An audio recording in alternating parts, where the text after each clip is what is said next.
ഒരിക്കലേ നമ്മുടെ മുല്ല നാസറുദ്ദീൻ രാജാവിൻ്റെ കൂടെ ഒരു വലിയ അമ്പെയ്ത്ത് മത്സരത്തിന് പോയി. പോകുന്ന വഴിയൊക്കെ മുല്ല തൻ്റെ കാര്യങ്ങളൊക്കെ രാജാവിനോട് പറഞ്ഞു. രാജാവെല്ലാം ചിരിച്ചു കേട്ടു. എന്നിട്ട് മുല്ല അവസാനം പറഞ്ഞു, ഇവിടെ എത്ര പേര് അമ്പെയ്തെന്ന് പറഞ്ഞാലും ഞാൻ ഉന്നത്തിൽ കൊള്ളിക്കുന്ന പോലെ, ലക്ഷ്യത്തിൽ എത്തിക്കുന്നത് പോലെ ആർക്കും കഴിയില്ല എന്ന്. രാജാവ് അവിടെയും ചിരിച്ചു. ഏറ്റവും ഒടുവിൽ അവരോട് എത്തിച്ചേർന്നു. മുല്ലയുടെ അവസരമായി. മുല്ലയോട് പറഞ്ഞു, ഏതായാലും നിനക്ക് ഞാനൊരു അവസരം തരാം. ഇതിൽ ഫെയിലായാൽ, നീ തോറ്റുപോയി കഴിഞ്ഞാൽ നിന്നെ ഞങ്ങൾ വെട്ടിക്കൊല്ലും. ഒരിക്കലും ഇല്ല എന്ന് പറഞ്ഞു. മുല്ല വളരെ സന്തോഷത്തോടെ അമ്പും വില്ലും എടുത്തു. അപ്പോൾ എവിടെയാണ് ഞാൻ എയ്യേണ്ടതെന്ന് ചോദിച്ചു. ഒരു വലിയ കാളക്കൂറ്റൻ നിൽപ്പുണ്ടായിരുന്നു. ആ കാളക്കൂറ്റൻ്റെ വലത് കണ്ണിൽ കൃത്യമായിട്ട് കൊള്ളിക്കാൻ പറഞ്ഞു. മുല്ല റെഡിയായി. ആദ്യത്തെ അമ്പ് ചെയ്തു. കാളയുടെ മൂക്കിന് തന്നെ കൊണ്ടു.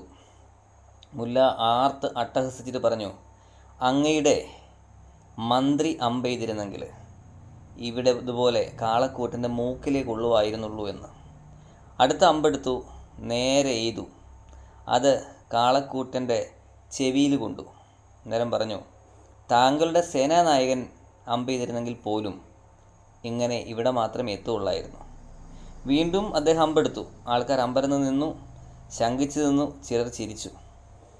മൂന്നാമത്തെ അമ്പ് കൃത്യമായി കാളയുടെ കണ്ണിൽ കൊണ്ടു. എല്ലാവരും അത്ഭുതത്തോടെ നോക്കി.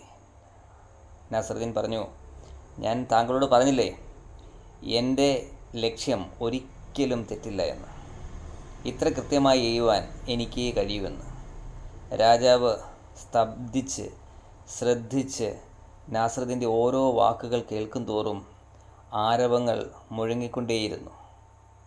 ജീവൻ രക്ഷപ്പെട്ട അവസ്ഥ കൊണ്ട് എത്രയും വേഗം നാസറുദ്ദീൻ തൻ്റെ വീട്ടിലേക്ക് തിരിച്ചു എന്നാണ് കഥ. സാഹചര്യങ്ങളെ നന്നായി ഉപയോഗപ്പെടുത്തുവാനായാൽ പല അപകടങ്ങളിൽ നിന്നും നമുക്ക് രക്ഷ നേടാൻ കഴിയും എന്നാണ് ഇതിൻ്റെ പൊരുൾ. ഇന്നതുപോലെ. Have a nice day. Thank U.